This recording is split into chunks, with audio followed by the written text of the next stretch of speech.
Prezados irmãos, é com muita alegria que nós iniciamos nossa reunião nesta noite, reunião de estudos do Evangelho de Jesus, à luz da doutrina dos Espíritos. E em especial nesta noite, um momento de gratidão extrema ao nosso querido irmão Chico Xavier. Há muitos anos, a fundadora da comunidade espírita Casa do Caminho, Dona Isabel Salomão de Campos, nos disse assim: Chico Xavier desencarnou e nós, os espíritas, jamais poderemos nos esquecer dele. E a comunidade espírita, a Casa do Caminho, deverá homenageá-lo sempre com o estudo de suas obras, com o resultado do seu árduo trabalho de psicografia e de testemunho dentro do Evangelho de Jesus. A cada 2 anos, nós vamos homenageá-lo estudando sua obra e dando testemunho da nossa gratidão e do nosso entendimento do grandioso trabalho que ele desenvolveu em favor do Evangelho de Jesus, à luz da doutrina dos Espíritos e, portanto, em favor da humanidade, de toda a humanidade, não apenas dos espíritas, de toda a humanidade. E, queridos irmãos, nós aqui estamos na comunidade espírita, a Casa do Caminho, nesta noite de festa espiritual. A festa que se dá no mundo espiritual, temos certeza. A festa que se dá entre nós e no nosso coração. A festa que acontece porque recebemos o nosso querido irmão Álvaro Avezum nesta noite. Com o seu conhecimento da doutrina dos Espíritos, com a sua lealdade a esta doutrina, entendimento do grandioso papel de Chico Xavier para o progresso da humanidade, ele está conosco e vai nos ajudar a saudar Chico Xavier. Nós temos certeza, este espírito, na vida espiritual, segue dando cumprimento à sua tarefa, dando cumprimento ao trabalho de progresso e transformação pessoal. Temos certeza, dos planos superiores, ele haverá de receber a nossa prece, a nossa alegria espiritual, o nosso contentamento, porque nós podemos conhecer a vida espiritual através de seus livros, que reproduzem, como numa reportagem, no encanto de prosa e verso, a doutrina dos Espíritos. Nós estamos aqui nesta noite para saudar Chico Xavier, todo o seu trabalho grandioso, mas também para dizer que nós reconhecemos a importância do estudo da doutrina dos Espíritos, que nós compreendemos que, além de estudar, é imprescindível vivê-la no nosso mundo íntimo, no nosso coração, nas nossas emoções, nas nossas palavras, nas nossas atitudes. E por isso nos sentimos gratos e felizes. E é a gratidão, é a alegria espiritual que impulsiona a nossa prece para além dessas paredes, deste teto, e nos leva próximos, espiritualmente falando, dos trabalhadores do Cristo entre nós, que se incumbem de levar nossas emoções, nossas melhores emoções, até o Cristo para dizer: obrigada, Senhor, porque aqui estamos. Nós vamos ouvir os cantores do caminho no segmento destes trabalhos, sempre agradecendo. Sempre agradecendo.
Tem momentos que nós temos vontade, desejo, impulso de aplaudir. Mas não costumamos fazer isto no ambiente do centro espírita, em dias de reunião. Mas nós aplaudimos enquanto vibramos, enquanto elevamos nossas emoções e, portanto, nossas vibrações para agradecer. Esse é um aplauso espiritual, porque a gratidão nos aproxima de níveis superiores. Então nós podemos dizer obrigada, Senhor, pelos minutos que acabamos de viver. Obrigada porque nos permitiu sentir essas vibrações superiores. Agradecemos aos cantores do caminho, aos maestros, aos músicos, aos trabalhadores da música, porque participaram conosco desses instantes, se fazendo veículo de vibrações superiores. E nós agradecemos ao nosso querido irmão Álvaro, sua esposa Suzana, que o acompanha, pela presença na nossa casa. Dr. Álvaro, como costumamos chamá-lo, tem um longo currículo médico e de pesquisador. Um Google vai trazer um longo currículo do nosso irmão. Mas ele está aqui conosco pelo seu currículo espiritual, pela sua dedicação ao estudo da doutrina dos espíritos. Dr. Álvaro conheceu a Casa do Caminho bem recentemente. Interessante dizer que um dia, num evento científico de espiritualidade e saúde, ele olhou para um companheiro do lado, também pesquisador, e viu que ele estava na internet assistindo um vídeo de uma senhora de cabelos grisalhos, Dona Isabel Salomão de Campos. E ele perguntou assim: você conhece ela? Depois me corrija se me escapar algo, doutor Álvaro. E o nosso irmão disse: sim, eu conheço, muito. E ele disse: mas como você ainda não me apresentou, Dona Isabel? E naquele momento, no intervalo do evento, ele veio à Casa do Caminho conhecer Dona Isabel. E na sua sensibilidade, no seu entendimento das coisas espirituais, das verdades apresentadas pela doutrina espírita, reconheceu Dona Isabel. E passou a ser um amigo de Dona Isabel, um amigo da comunidade espírita Casa do Caminho, portanto, nosso amigo. E é com muita alegria que trazemos o Dr. Álvaro a Juiz de Fora para saudar Chico Xavier, para trazer a importante obra Paulo e Estevão. Nas palavras de Dona Isabel, Paulo e Estevão é o único livro que ela leu, do início ao fim. E ela diz assim: todo mundo, não apenas os espíritas, todas as pessoas de qualquer religião devem ler Paulo e Estevão.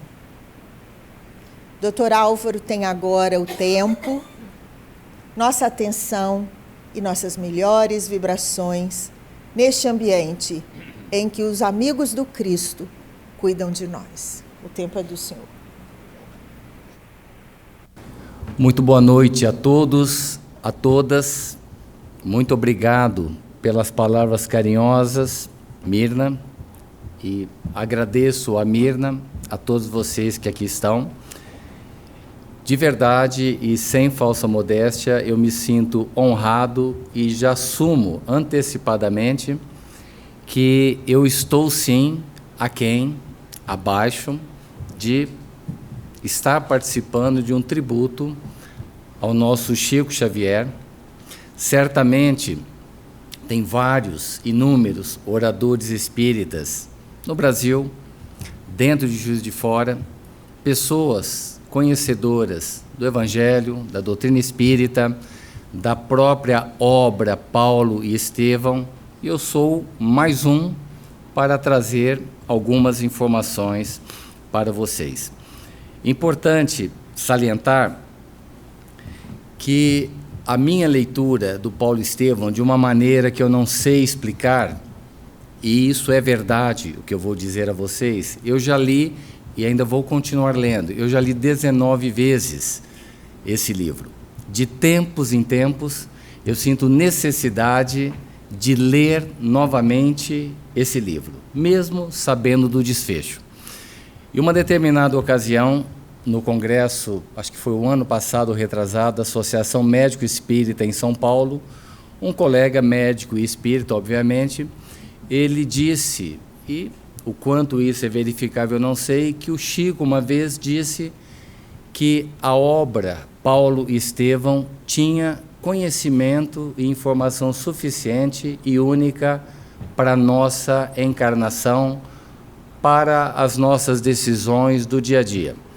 Então tem algo na obra que vocês, boa parte, conhecem deste livro, muita coisa histórica, muita coisa contida nos evangelhos, e tem muito ensinamento prático para a nossa vida. Como a Mirna disse, a Dona Isabel, eu tive a oportunidade de ver esse vídeo que a Mirna enviou para mim. Ela comenta que o livro Paulo e Estevão é um livro para abrir as nossas mentes e pacificar os nossos corações. Essa é a obra. E eu tomei a liberdade, dentro da obra Paulo e Estevão, psicografia de Francisco Cândido Xavier, de trazer o título Implicações Existenciais desta obra. Ou seja, qual seria uma utilidade prática para o nosso dia a dia da obra Paulo e Estevão? Então eu trarei nos próximos 40 minutos algumas informações que vocês obviamente já conhecem, algumas fotografias de locais que Paulo passou, e escolhi, dentro de toda a obra, um determinado momento que eu julgo, e é, obviamente, aberto a debate, talvez o momento mais difícil da vida do Paulo. E é um momento onde ele está no superlativo do sofrimento e as lições que vêm a partir dessa transformação inevitável e obrigatória para todos nós. Cedo ou tarde, nós temos que melhorar. Cedo ou tarde, nós temos que caminhar para frente. E quanto antes nós nos dispusermos, por força de vontade, disciplina, determinação, melhor para todos nós. E nessa obra, Paulo mostra, claro que de uma maneira muito difícil de reproduzir, em praticamente 3 décadas e meia, ele faz toda a renovação, e que não foi às custas de pouco sofrimento. Então, vamos discorrer um pouquinho sobre essa obra. Eu coloco inicialmente uma introdução e fatos interessantes dentro da vida de Paulo, que foi representado por diversos artistas. À nossa esquerda, a representação do Paulo, provavelmente escrevendo as suas epístolas por Rembrandt em 1657. À direita, que não é aberto à visitação na Capela Paulina, o encontro de Jesus com Paulo na sua estrada de Damasco. E aqui, por meio de inteligência artificial, claro que nós nunca vamos poder afirmar, mas por meio de inteligência artificial, esta é a face de Paulo de Tarso que a tecnologia do momento atual nos dá. Pelo menos é uma identificação, mas cada um pode ter a sua própria mentalização. E pela mesma inteligência artificial, nós não estamos falando da obra ainda, como que o repositório de informações sobre Paulo de Tarso, o que nós denominamos hoje essa inteligência, que ela utiliza o conhecimento disponível, sintetiza e oferece para nós de uma maneira mais simplificada. O que é dito sobre Paulo de Tarso? ele tinha uma combinação de fervor intelectual, zelo apaixonado e resiliência inabalável. Formado na intersecção de cultura judaica, grega e romana. Judeu de nascimento, formação judaica, mas uma educação primorosa grega, porque a cidade de Tarso era uma cidade altamente influenciável pela cultura grega, e ainda por cima era cidadão romano, que era onde existia todo o poder no mundo daquela época. Desculpem que eu estou saindo de uma gripe. E ele possuía uma mente lógica e dialética, o que era raro nesta época da humanidade. E tinha uma intensidade emocional profunda. Colérico e determinado. Alguns classificavam com temperamento colérico, mas uma pessoa de ação, audaz e persistente nos seus objetivos. Pessoas assim, o dia que decidem um caminho a seguir, ninguém segura. É importante salientar. Esse zelo e fervor, tanto inicialmente numa fase de equívoco, e quem de nós não esteve ou está ou estará equivocado em relação à própria existência. Esse zelo e fervor existia como perseguidor de cristãos, como também, depois de sua conversão, com dedicação total. Olha essa frase, ele não era morno, sua entrega era total quando ele de verdade acreditava que este era o caminho a seguir. Resiliência sob pressão, demonstrou coragem extrema ao enfrentar prisões, não uma única vez, açoites, naufrágios, e nem por isso abandonou a sua missão. Um intelecto superior e dialético, discípulo de Gamaliel, membro do Sinédrio, rabino, era meticuloso no estudo das leis, ou seja, dentro da Torá, dentro das informações contidas do conhecimento judaico, era um profundo conhecedor dessas letras e tinha uma excelente capacidade de argumentação.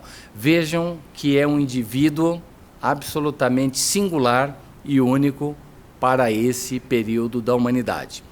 Conseguia transitar desde o rigor místico e a filosofia estoica grega. Olha a preparação desse homem com uma cultura judaica e, ao mesmo tempo, conhecedor da filosofia grega, sabendo muito bem argumentar. Liderança e sensibilidade, firme, confrontador nos próprios debates com os apóstolos, e é descrito também como atencioso e sensível aos sentimentos e direitos alheios. E, por fim, adaptabilidade cultural. Como cidadão romano, nasceu num ambiente helenista da cultura grega na cidade de Tarso e conseguia transitar em diversas línguas para a época. Então, nós não estamos diante de uma pessoa comum, mas é importante mostrar o que tem dentro dele e da conduta dele que pode ser comum a todos nós. A personalidade dele nunca mudou na essência energética. Perseguia cristãos por defender a cultura judaica, mas aquele mesmo zelo e intensidade ele dirigiu para a disseminação do cristianismo primitivo, às custas de um aprimoramento moral, às custas de edificação íntima de sentimentos superiores, começando como perseguidor e depois como servo. E tem essa descrição de submissão e humildade após a experiência na estrada de Damasco, que ele se autodefine como escravo de Cristo, mostrando que o seu forte ego fora redirecionado para a submissão ao chamado espiritual. Essas informações não estão em nenhum livro espírita, mas absolutamente concernente, confluente e concordante com aquilo que conhecemos dentro da obra. E um belo dia, ele tem esta conversão na estrada de Damasco, e aqui mais uma representação de Caravaggio, em 1600 a 1601, quando ele vê Jesus, ele tem aquele chamado, e a primeira frase que vocês conhecem bem, quando ele cai do camelo, não do cavalo, como diz o livro do Emmanuel, é camelo, ele quando cai e vê aquela luz intensa, ele pergunta: Senhor, que queres que eu faça? Não tem outra pergunta. A pergunta dele é o que eu posso fazer, o que eu devo fazer. Mas, enfim, em relação às viagens missionárias de disseminação da doutrina, tem descrito, antes da viagem final para Roma, 3 grandes viagens missionárias. E ele passava, às vezes, 3 anos visitando locais onde não havia nenhuma informação, inclusive dentro do próprio judaísmo, levando o cristianismo para locais onde ninguém ainda havia levado, com muita dificuldade. E como eu comentei com vocês que eu gostaria de falar sobre uma experiência pessoal sobre a obra, eu tive oportunidade de visitar esses locais, e quando tem alguma viagem, segundo a minha filha mais velha, a neurologista Luísa, ela um dia, nós estávamos em Roma, ela falou: agora eu entendi que o papai usa o guia de viagens Emmanuel. E de verdade, eu uso muito os livros do Emmanuel para saber, quer dizer que era aqui, quer dizer que foi aqui. E essas cidades, apenas para ilustrar, antes de falarmos sobre quais são as implicações para a nossa vida, aqui nós temos a cidade de Éfeso, onde ele não só permaneceu um período, onde João estava, Maria estava, como tem uma das epístolas aos Efésios. Temos a cidade de Corinto, e aqui é um local onde ele pregava, chamava Bina. Esse é o local de Corinto, onde Paulo de Tarso pregava. Esse é o teatro em Éfeso, onde tinha as reuniões, e Paulo também ali estava. Quer dizer que vale a pena visitar. Em Malta, onde Paulo, nós estivemos lá, onde ele teve esse naufrágio, juntamente com Lucas e Timóteo. Esta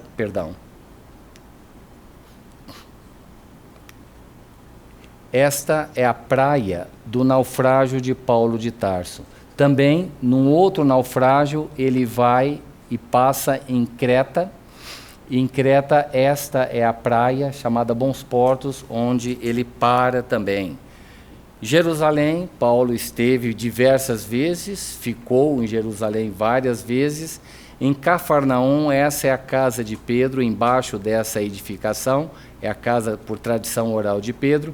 Paulo esteve em Roma, essa é a prisão mamertina, onde Paulo esteve preso, e depois o local de decapitação, onde tem essa igreja das 3 fontes, onde Paulo foi decapitado e encerrou a sua jornada. Temos também na Itália, em Pozzuoli, quando ele está indo para Roma, ele chega em Pozzuoli, e temos também aqui, quando Paulo esteve em Chipre, esse é o local atribuído onde o tribuno Sérgio Paulo foi curado, junto com Paulo e Barnabé. E para terminar, nós temos um período que Paulo passa em Cesareia, temos um período muito curto em Siracusa, em Salamina chega com Barnabé, e essa igreja tem o túmulo de Barnabé, a uns 3 metros abaixo da edificação, é o túmulo de Barnabé que acompanhava Paulo. Pois bem, qual foi o tópico que eu escolhi dentro da obra inteira, e vocês já conhecem, não vou narrar a história de Paulo de Tarso, é o retorno à casa paterna. Então, de maneira muito simplificada, Paulo, um perseguidor dos cristãos, um rabino conhecedor em profundidade do judaísmo, e quando começa o crescimento do cristianismo, com as preleções de Estevão na Casa do Caminho, em Jerusalém, Paulo vê que aquilo está contra a lei de Moisés, e começa a perseguição, indo para Damasco para perseguir e prender e talvez até decretar a morte de Ananias, que foi aquele que fez com que Abigail, noiva de Paulo, tornasse cristã. Abigail desencarnou, faleceu, e ele teve ordem de ir até Damasco. E aí, algo que não está nos livros, sujeito a debate. A personalidade, a energia de Paulo e a defesa daquilo que acreditava, muito provavelmente, sem a intervenção de Jesus na estrada de Damasco, isso não está nos livros, pessoal. Muito provavelmente ele teria toda a condição de destruir o cristianismo. Tinha toda a condição. Tinha poder, tinha energia e era incansável em relação a isso. Então era muito pouco provável que o cristianismo pudesse ser disseminado com, aspas, um inimigo com essa fortaleza que era Paulo de Tarso. E na estrada, indo para Damasco, ele percebe uma luz, e é Jesus que vai buscá-lo às portas de Damasco, e ele, quando ouve o chamado, ele pergunta para Jesus, quem sois, Senhor? Jesus fala, e naquele segundo ele percebe que os apóstolos galileus estavam certos, que a Abigail estava certa, e ele já pergunta, que queres que eu faça? Espírito de trabalho. Entrou em Damasco, cego. Depois de 3 dias de reflexões, recebe a visita de Ananias, e tudo indica que Ananias questionou a sugestão de Jesus para Ananias, mas eu vou visitar o perseguidor? Sim, é ele que você vai visitar. E ele recebe a visita de Ananias, entende tudo, começa a copiar todo o evangelho que já existia, os escritos de Mateus, e com aquele mesmo Paulo, rabino, com aquela força, ele achou. Então basta agora que eu creio, eu estou vendo que é o evangelho realmente que deve ser disseminado, eu vou fazer a mesma coisa. Só que não é bem assim. Tinha toda uma trajetória de um aprimoramento moral às custas do sofrimento para tanto. Então primeiro ele vai numa sinagoga em Damasco, é ridicularizado, inclusive pelo seu amigo mais próximo, Sadoc. Ele vai a Jerusalém, e outro amigo muito próximo, sobrinho de Caifás, Alexandre, ele também acha que ele não está bom da cabeça. Um dia que você recuperar seu juízo, conte comigo. Ele vai na casa do caminho, não essa aqui, pessoal, vai na casa do caminho e os apóstolos ficam amedrontados. Não, deve ser mais um truque para nos perseguir, porque Estevão já havia sido apedrejado a mando de Paulo. E mesmo assim eles não atendem, pedem para ele, e Pedro fala, se ele está em nome de Jesus, ele vai entender.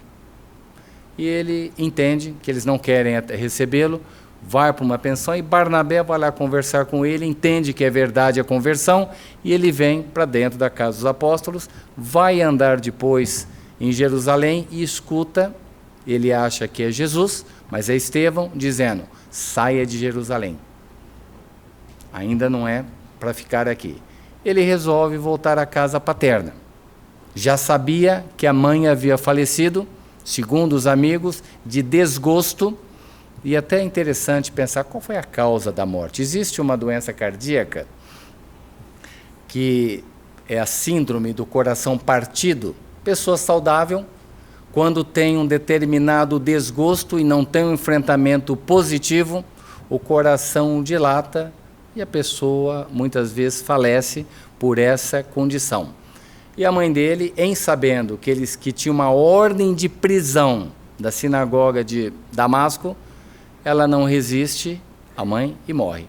Então ele vai visitar em Tarso o próprio pai, na expectativa de, eventualmente, receber algum contato do pai, o genitor. E quando ele chega à casa paterna, é isso que eu gostaria de falar para vocês. Dentro de Tarso existe esse poço que é da época que Paulo viveu na cidade de Tarso. Tem poucas ruínas, mas essa é uma das coisas da mesma época. Então vejam o diálogo dele com o pai, que era um fariseu, que investiu pesadamente na formação de Paulo, cultura grega, esportes, depois uma formação dentro do templo de Jerusalém, discípulo de Gamaliel, não faltou nada. Dinheiro, poder, inteligência, não faltava nada. E quando o pai, o reconhece, o pai pergunta sobre que tragédia cômica é essa história em Damasco.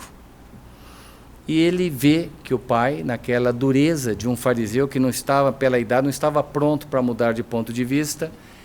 E Paulo diz o seguinte, antes de ir para Tarso, falando com Pedro, já não tenho mais para onde ir.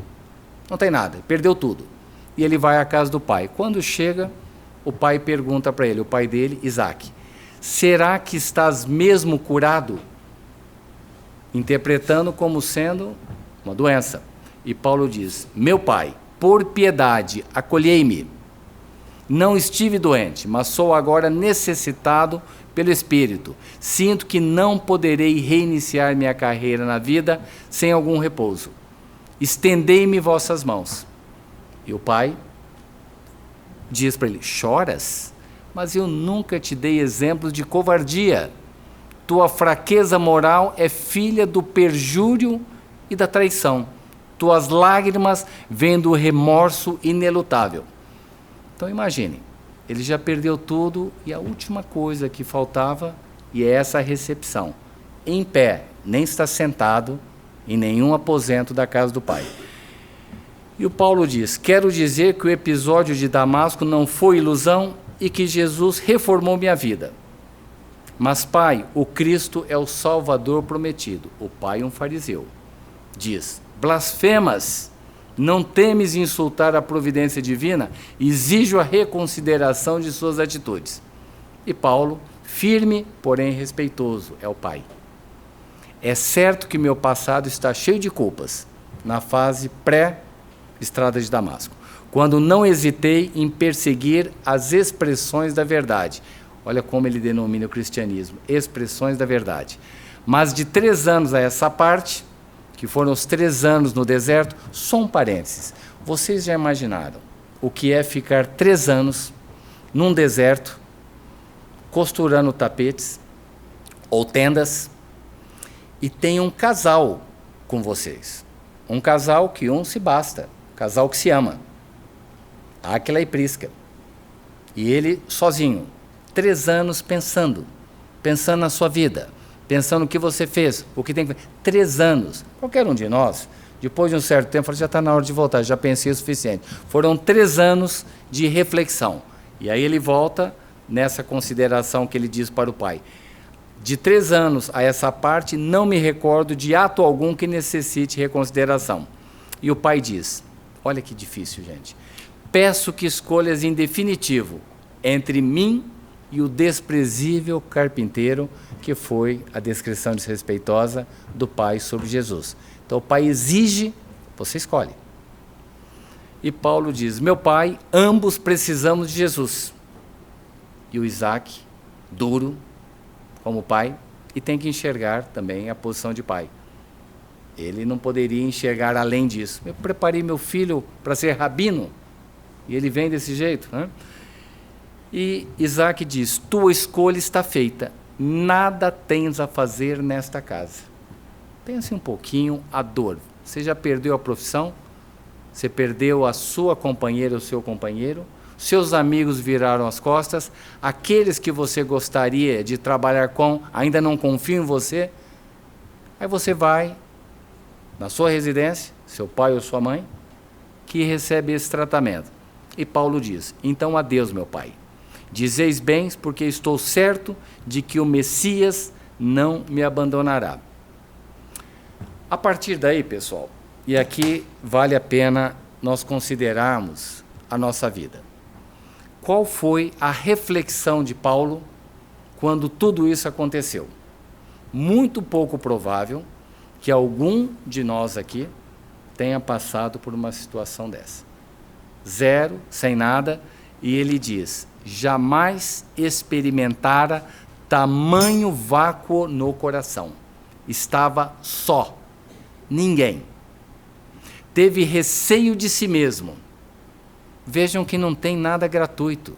Jesus não chegou e falou, vem comigo e está tudo certo. Muito pelo contrário. Porquanto jamais se vira em tais conjunturas. Suas noites estavam cheias de infinitas angústias. Às vezes, pesadelos dolorosos, sentia-se de novo em Jerusalém, assinando sentenças iníquas quando ele estava perseguindo cristãos. A atitude paterna só lhe agravara as desilusões. Repelindo-o, o genitor lançava-o no abismo. O que ele faz a partir daqui? Na cidade de Tarso, nos arredores, tem cavernas, e cavernas na pedra. E ele tinha necessidade de reflexão, solidão, ele entra numa caverna. E nessa caverna ele se acomoda e gradativamente ele adormece e sonha, e que na verdade é o encontro espiritual. E dentro dessa reflexão, ele começava a compreender que reencetar a existência não era volver à atividade do ninho antigo. Substituam isso por o nosso passado, a maneira que nós conduzimos a nossa vida, os erros voluntários, o erro inapropriado do livre-arbítrio.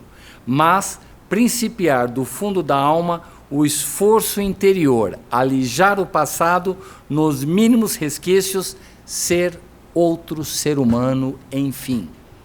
Nós estamos dispostos a essa renovação de deixar o homem ou a mulher velho e deixar realmente o novo. Ou como disse uma vez, não sei se foi Pedro ou foi João para Paulo, que primeiro tinha que esvaziar o coração dos enganos do mundo para que Jesus pudesse preencher o coração.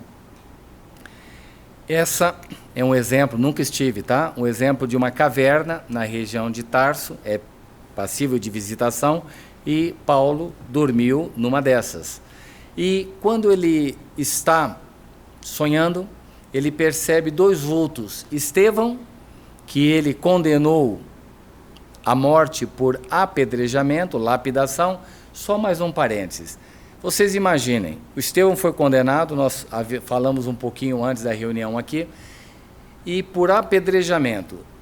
Como médico, eu digo para vocês, ele recebe uma pedrada na cabeça, é um traumatismo craniano, recebe no tórax, rompe e tem um pneumotórax, o ar comprime o pulmão, ou sangue, hemotórax, rompe fígado, rompe baço, quebra costelas, é doloroso. E mesmo assim, quando ele está quase morrendo, o Paulo tinha a Abigail, que era irmã de Estevão, como noiva. E ele quis que ela fosse ver o moribundo no final da vida. E a Abigail reconhece que é o próprio irmão.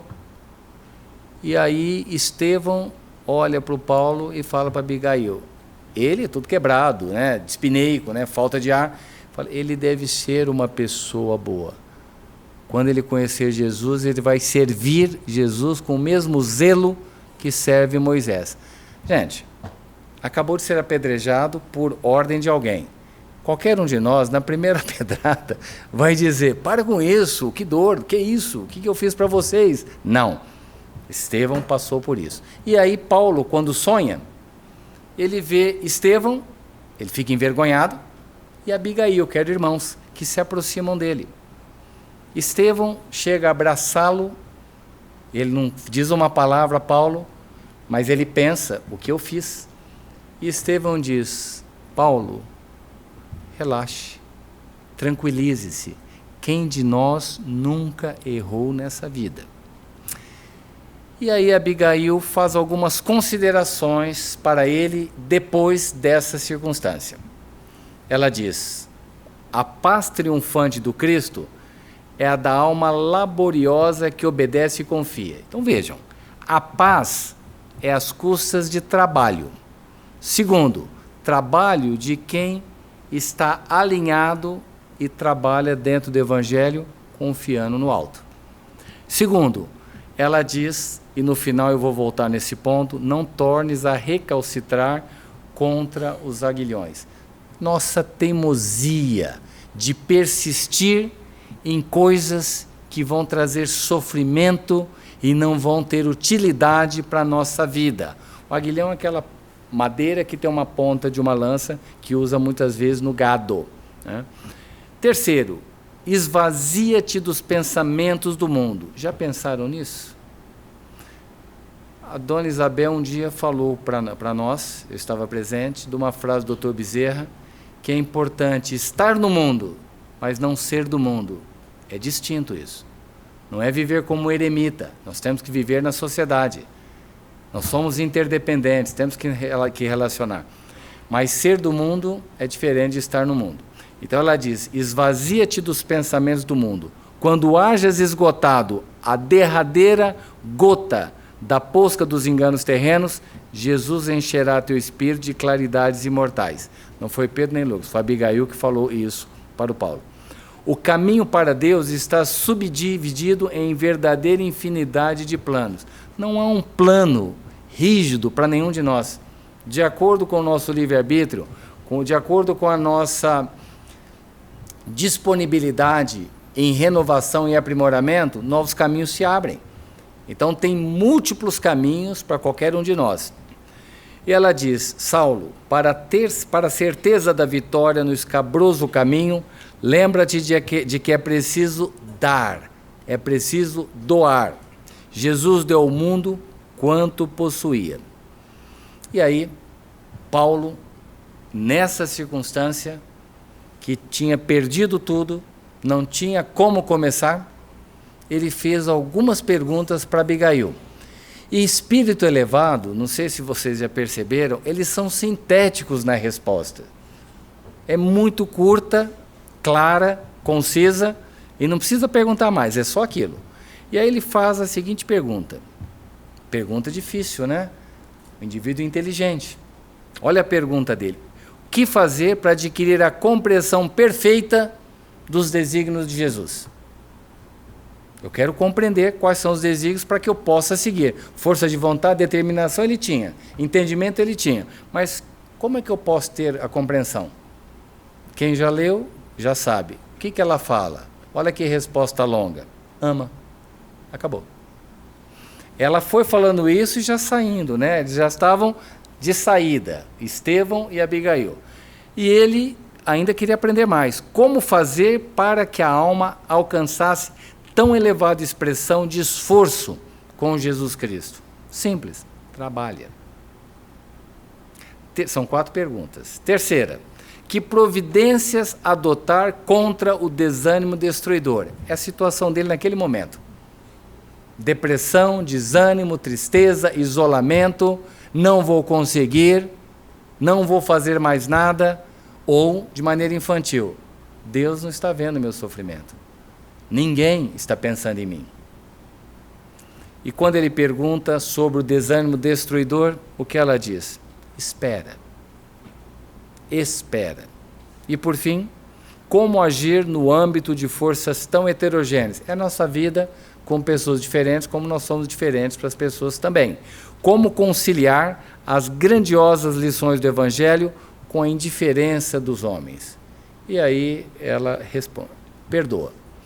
Então veja, um espírito da elevação de Abigail e mesmo de Estevão.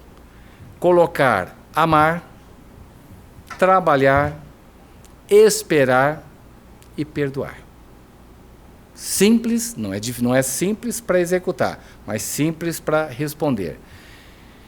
E as viagens, né, para dentro de si que Paulo precisou fazer, que é a jornada paulina. Uma coisa é a jornada paulina de disseminação do cristianismo, e outra coisa é a jornada interna que ele precisou empregar. Então, Paulo, pré-estrada de Damasco, um indivíduo inteligente, ágil no raciocínio, bem informado, servindo a lei mosaica com a rigidez que se esperava.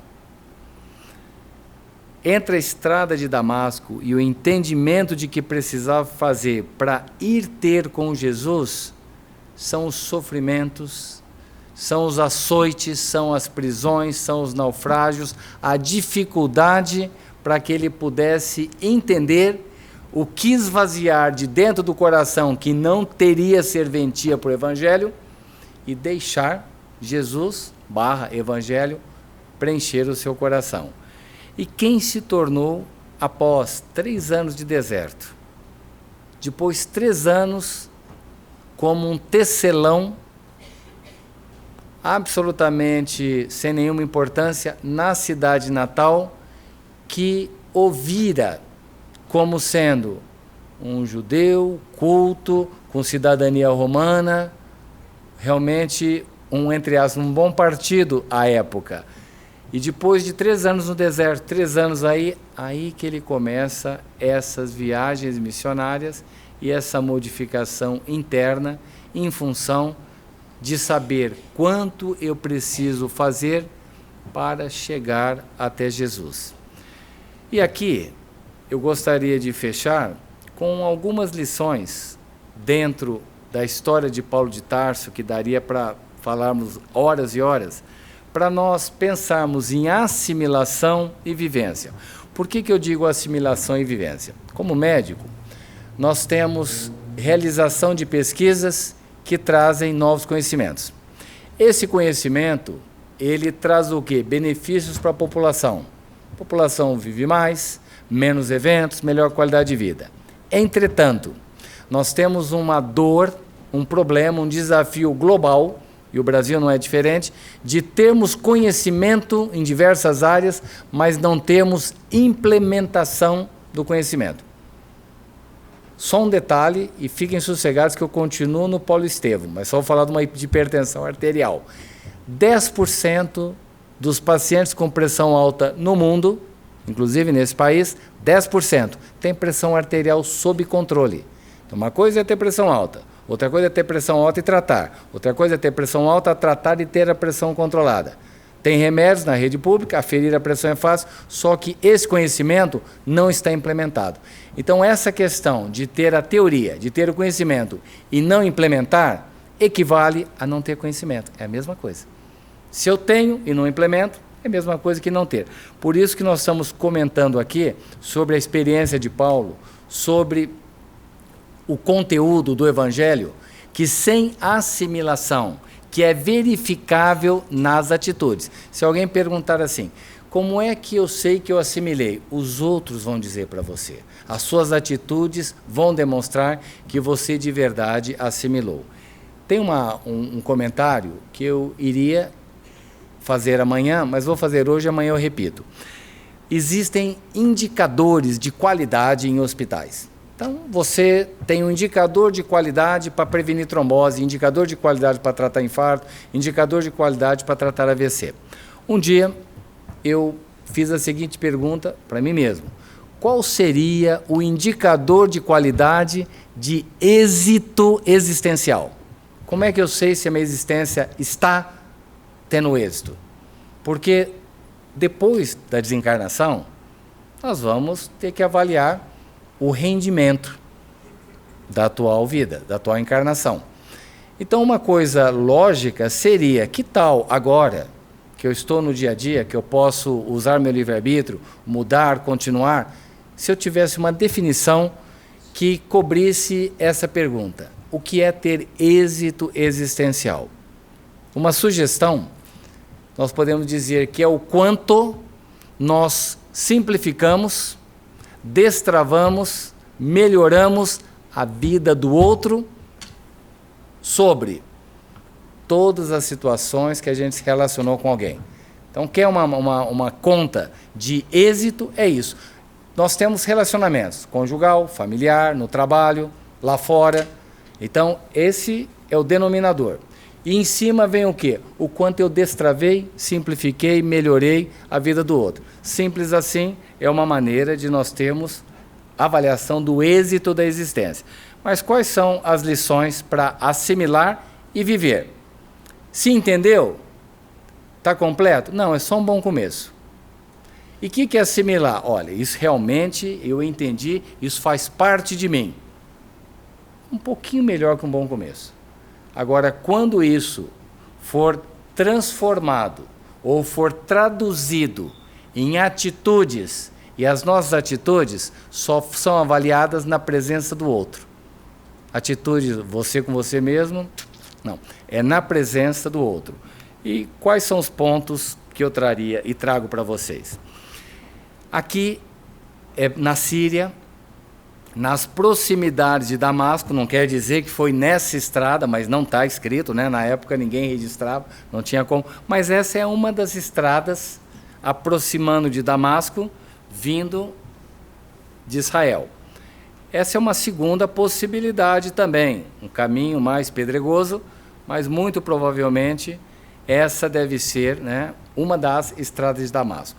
Eu finalizo aqui, pessoal, dizendo o seguinte: essa estrada de Damasco, ela não vai aparecer para nós de uma maneira mágica. Falar, hoje foi, não.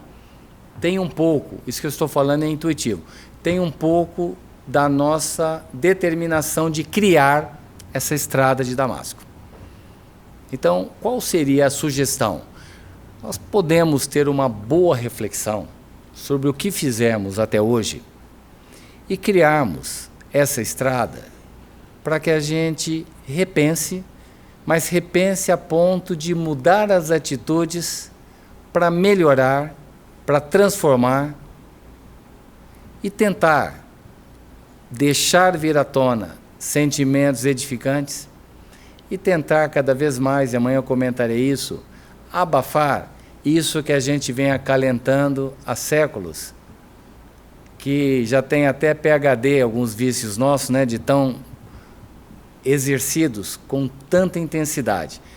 Então podemos criar, e algumas sugestões.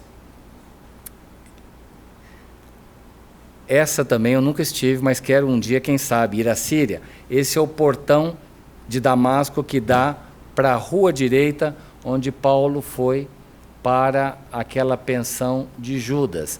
Tem esse portão e a casa de Judas, a pensão que Paulo ficou, foi mais ou menos aqui.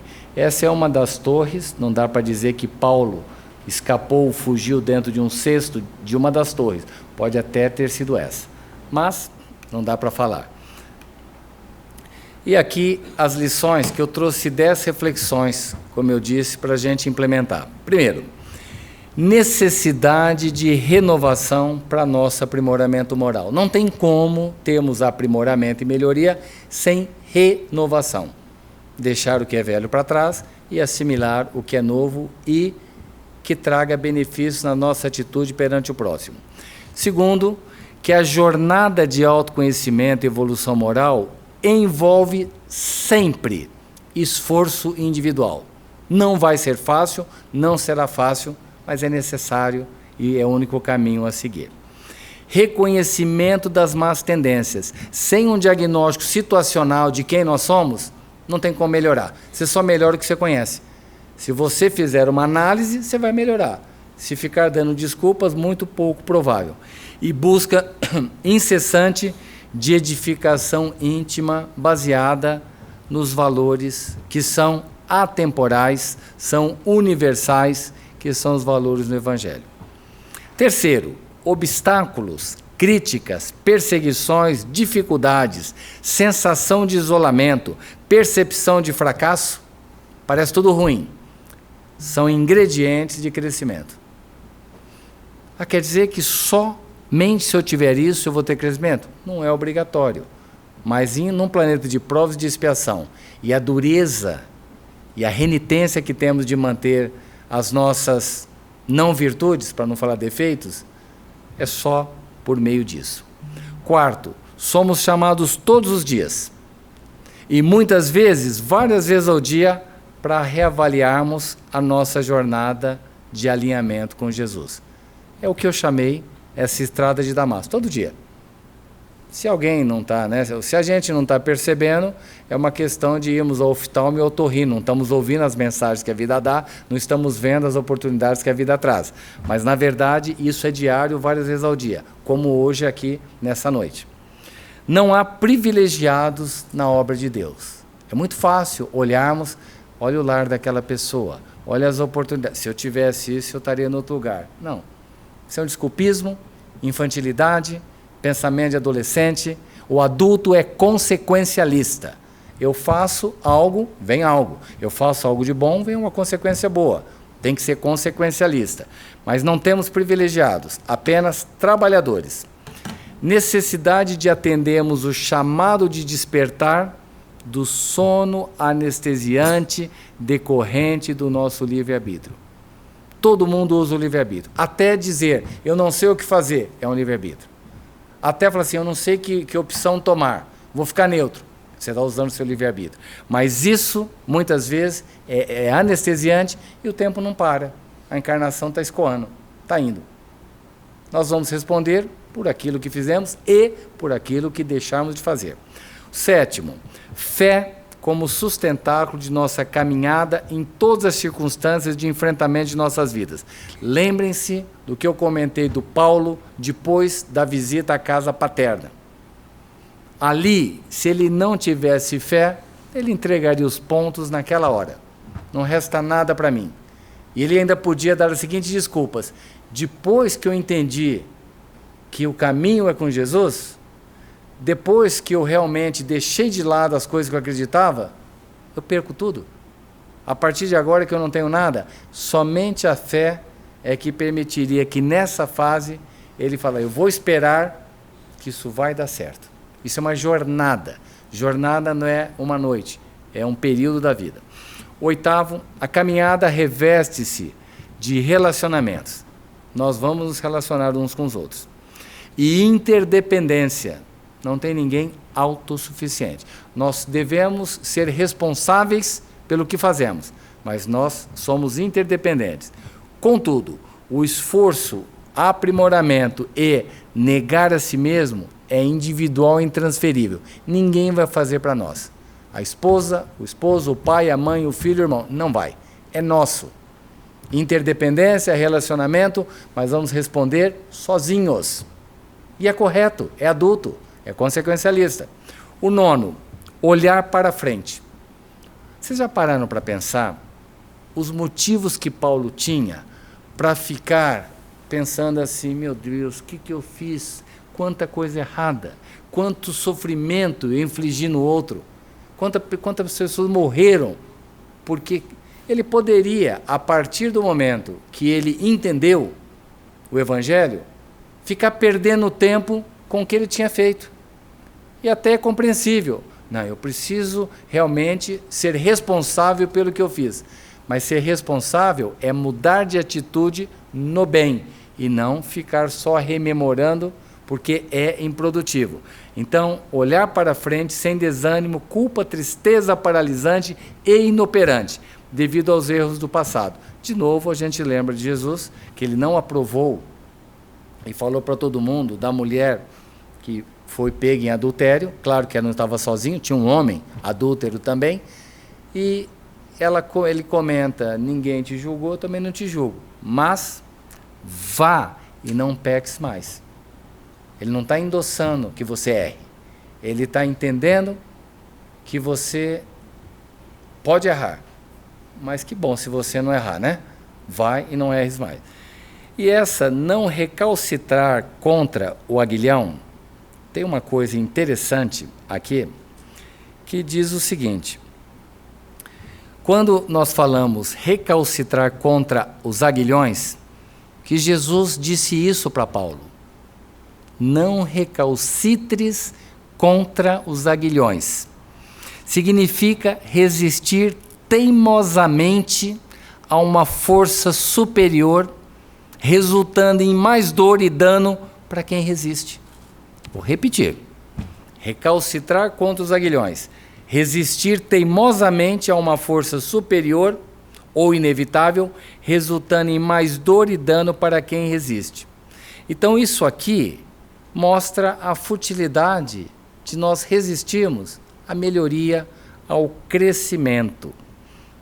Recalcitrar é dar coices, resistir, não obedecer, rebelar-se. Em resumo, adolescente. Sem nenhuma crítica, mas é um período, né? Aguilhão é a vara com ponta de ferro usada para conduzir o gado.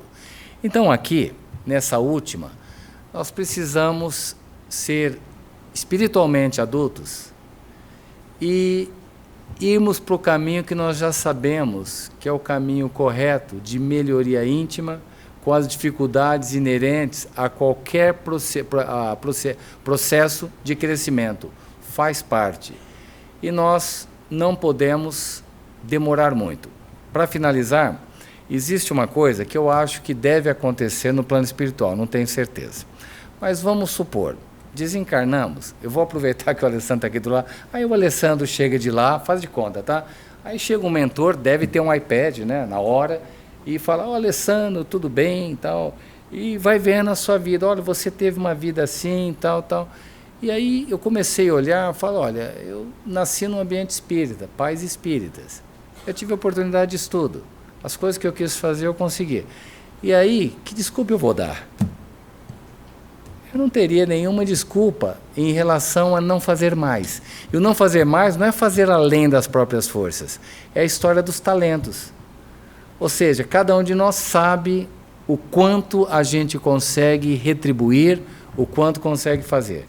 Então, chegar do lado de lá, com a sensação de que eu poderia ter feito mais. Tudo bem, a reencarnação está aí, mas se a gente começa a pensar antes, a gente pode correr um pouco atrás do tempo perdido e, quem sabe, né, olhar seriamente como é que eu posso ter um aproveitamento, um êxito existencial com muito rendimento, de acordo com as situações e circunstâncias que eu sou chamado a conviver nessa família, nesse trabalho, dentro desse relacionamento, na fase atual do mundo, tudo é possível. Então vamos procurar, e se não acharmos no primeiro momento, vamos considerar a estrada de Damasco e passarmos a ter mais êxito em nossa existência. Eu finalizo agradecendo, Mirna, na sua pessoa, os demais que contribuíram para esse evento. Espero que todos nós possamos evoluir cada vez mais. Eu me sinto grato e, de verdade, eu me sinto abençoado de ter o contato aqui com a Casa do Caminho, com a Dona Isabel, somente 8 anos atrás que nós a conhecemos. Então, eu gostaria de agradecer a todos vocês aqui da comunidade A Casa do Caminho, pelo que vocês estão me proporcionando, e também para minha família, estou com a minha esposa aqui. Eu é que estou sendo agraciado de tudo que nós estamos recebendo aqui. De coração feliz, muito obrigado por essa oportunidade. Uma boa noite a todos. Em alguns momentos, passa a ser irresistível. E então nós nos unimos em gratidão. Nós também estamos gratos, Dr. Álvaro. Nós também nos sentimos abençoados. Nós também registramos a assistência espiritual. Nós também nos sentimos presenteados pela espiritualidade superior. Nós também agradecemos ao extraordinário trabalho de Francisco Cândido Xavier. Nós também agradecemos a Emmanuel por esse trabalho impressionante, de tão alto nível espiritual, ofertado a nós, espíritos ainda recalcitrantes, no mundo de provas e expiações. Nós agradecemos a Jesus, porque na sua grandeza esteve com Saulo na estrada de Damasco, convocando Paulo ao trabalho. Nós agradecemos ao Cristo, porque queremos fazer desta encarnação nosso Damasco. Para isto, será necessário e imprescindível tomarmos o exemplo de Paulo, porque para amar, trabalhar, esperar e perdoar, ele precisou renunciar. Renunciou a si mesmo, a seus ímpetos, a seus desejos, para fazer com que o Evangelho de Jesus fosse maior dentro de seu coração e se exteriorizasse em suas atitudes, em suas palavras, em sua transformação. Estamos gratos, meus irmãos. Vamos fazer silêncio e com a música vamos elevar nosso pensamento a planos superiores, expressando nossa gratidão e depois vamos ouvir a homenagem da nossa fundadora ao querido Chico Xavier.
Jamais nos esqueceremos daquela alma. Imagine que a nossa comunidade só foi lá umas 3, 4 vezes, nós todos juntos. Nenhum de nós foi lá pedir orientação. Nós fomos todos juntos para buscar o Chico para a Casa do Caminho e conseguimos. Aí já no carro, indo para Uberaba, eu dei o recado de Emmanuel. Chico fala Emmanuel, né? É bem mais bonito. Emmanuel falou assim, eu já estou na Casa do Caminho, agora vamos buscar o Chico. E aqui ele esteve, chegou, a multidão, estava uma coisa maravilhosa aqui, essa rua, a Casa do Caminho fechada, porque não podia entrar mais ninguém. Depois que ele atendeu a cada um, deu um botão de rosa para cada um, depois que aquela turma era atendida, a gente abria a porta, eles saíam, abria a outra porta, entrava outra turma. E foi assim até as quase 5 horas da manhã. Graças a Deus, nós estamos saindo de Juiz de Fora com o coração tocado de muita alegria, porque encontramos na Casa do Caminho um ambiente espírita autêntico. Uma reunião que está terminando na madrugada do dia 9 e que não estamos sentindo o menor traço de fadiga, porque a alegria foi tão grande, a união foi tão grande, que o alimento espiritual nos reconfortou a todos. Estamos como se o dia estivesse plenamente maravilhoso, sem nenhum cansaço e com muita vontade de voltar à estaca zero para começar tudo de novo no terreno da união de hoje. Deus te ajude. Se eu pudesse, voltaria a estaca zero, para começar de novo, cumprimentar o doutor Ramiro, dona Isabel, e começar a sentar naquelas cadeiras e começar de novo. E vou lembrar disso com muita alegria. A turma da Casa do Caminho está muito bonita, porque é uma comunhão espiritual, né? Quando se fundou a comunhão espírita cristã do Uberaba, esse era o nosso pensamento, organizar uma comunhão espiritual, uma comunhão de corações, em que todos estivessem compartilhando da mesma experiência, do mesmo clima de espiritualidade. E a gente encontra isso na Casa do Caminho. E ele não se esquece de nós, não se esquece dessa casa de Pedro.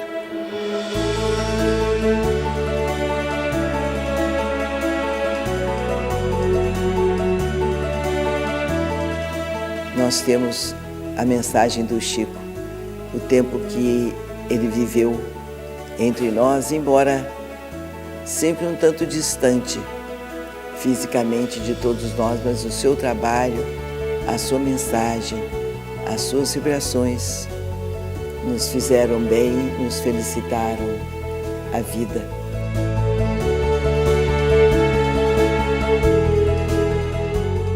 Essa viagem realmente é gloriosa.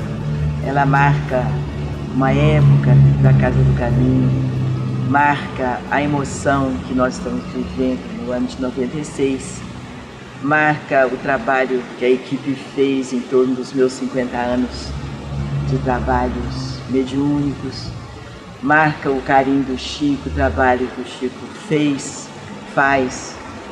Deus permita que ele ainda possa ficar conosco por muito tempo. Aquela presença física aparentemente frágil é de uma força, um poder espiritual espetacular, indescritível, que a gente não sabe como descrever o Chico. A gente não vai ter condições de contar para os nossos irmãos de fora a alegria que nós sentimos.